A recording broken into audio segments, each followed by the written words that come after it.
Hi, my name's John Slider, and my presentation's over full-time students and workers.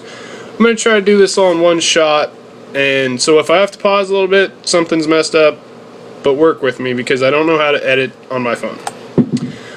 Why I'm doing this presentation, hopefully just to provide a better view of the full-time students that have to go to school.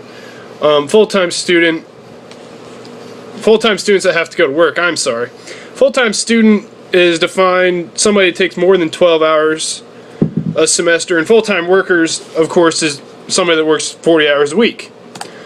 A little bit of literature review. Monzi published a journal in 2007 that studied the effects of working and non-working students. This study included over 100 college students. They found that there's more anxiety in students that are working versus who do not work, which makes sense. Along with anxiety, there's increased stress levels.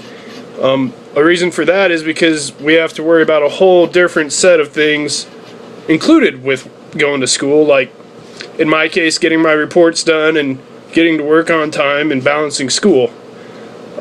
One thing that I thought was interesting, there's no correlation between the GPA of a student who works full-time and a GPA of a student who doesn't work full-time. The next article that I reviewed was one by King. It was published by About Campus in 2003. This was more of a statistical study. They found that 8 out of 10 students have jobs, which is incredible, and 4 out of 10 students work full-time. In my case, I work full-time, so I guess I'm one of the 4. In this study, it said that GPA of students who work 15 hours or more is higher than GPA of students who don't work. Maybe some possible causes of this is, they know they have a certain time that they can do their homework, and that's the time they get it done, instead of, maybe I'll put it off, I'm not doing anything tomorrow, might as well do it then. The last one was by Lang in 2012, which was also published by the College Student Journal. They found that as work time increases, social time decreases, which makes sense. You can't hang out with friends if you're at work, or, in my case, because I work so much, I put off all my stuff until the last minute and then can't hang out with friends because I'm doing it, like today. They also found that the GPA is still not affected. Another thing they found is the enjoyment of the college student isn't really affected, so I don't know if I agree with that so much, because I think there's a lot better things I could be doing than working, but that's okay. My media selection was published by the Kansas City Star.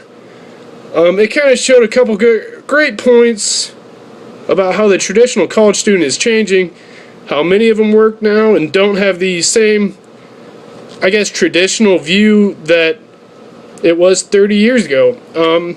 This article provides great interviews with students who work and go to school also. It's on my PowerPoint. I'd suggest you click on the link. Maybe a little reason why I chose this topic is because I work full-time and go to school. I take 15 hours of class a semester, and it is really tough. I often, as you know, Professor Rowley, wait until the last minute to turn my stuff in, and sometimes turn it in late. But for me, working was a necessary evil. Even because I have a pretty good scholarship going here, my part-time job before I got a full-time job barely covered my cost of living, and I didn't really have a choice. So it's really been kind of a necessary evil. Why I chose this, what I think needs to be done on this is more research, obviously.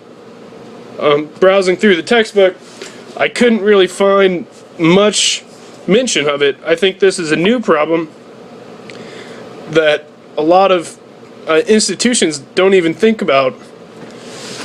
Also, because of that, I think if there was more research done, maybe colleges would get on board and realize that they need to offer maybe a little bit more opportunity for those students.